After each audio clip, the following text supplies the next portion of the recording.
Hey everyone, welcome to Nanotemper Technologies Application Academy, where we're going to be taking a deep dive into some of the analytical software solutions that Nanotemper has to offer. My name is Lindsay Dawson, and I'm an application specialist with Nanotemper. To kick things off, we're going to be starting with a software tutorial series on our Prometheus Stability Analysis software.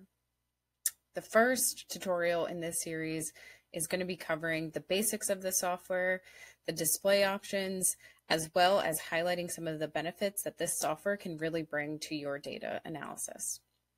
Now, if you've ever been in the boat where you've wished that you could look at all of your Prometheus runs in one compiled data set, or you've been frustrated by having to export and carry out a statistical analysis of your data sets outside of PR.Therm or ChemControl softwares, then let me tell you that we have a solution for you, and you should definitely stick around and watch this tutorial series.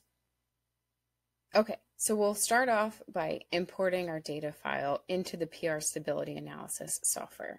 Now, you'll notice that we have two options, either a PR.Therm control or a PR.Chem control. We're going to be working with a Therm control file. However, everything that we're going to be covering in this tutorial series is broadly applicable to both Therm control and Chem control data files. So let's go ahead and select our Therm control data file. And what we're going to be covering in this tutorial series is actually a data set of 16 different proteins run in triplicate over the course of 2 days. To cover our basic display options, we'll just focus on day one of our data set. So to get a layout of the software, we can see that we have a nice organized data table over here on our left.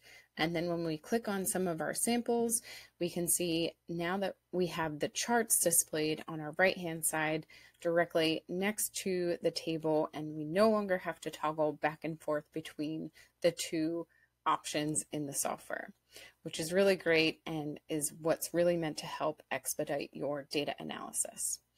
Now, another thing that we can notice is, as we mentioned, the software is automatically merging your replicates and carrying out statistical analysis on those replicates. So we can notice that we have 3 capillaries listed for all samples, and we also notice a nice shaded region surrounding our data set as well.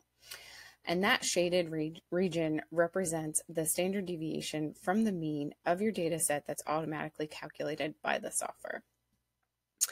Another really great aspect to highlight about the chart display is if your system is equipped with aggregation detection, you now have the ability to visualize all 3 ratio, first derivative, and scattering on one pane, which is really awesome because it's really meant to give you that holistic overview of your sample to be able to make a strong conclusion for that sample.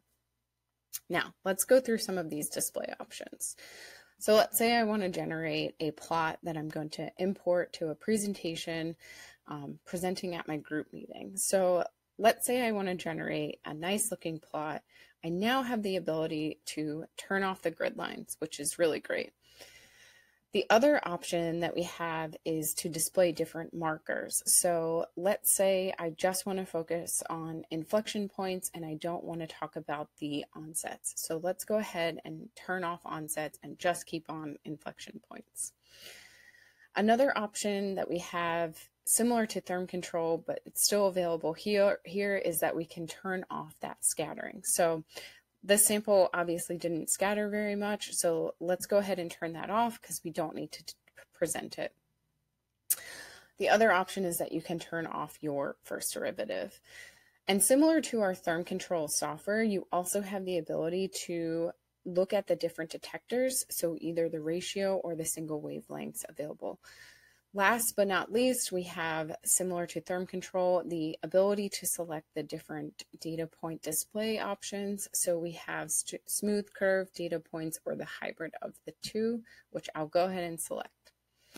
So that does it for our display options. I hope you found this tutorial helpful, and please check out the other tutorials videos that we have in this series available to you. Thanks.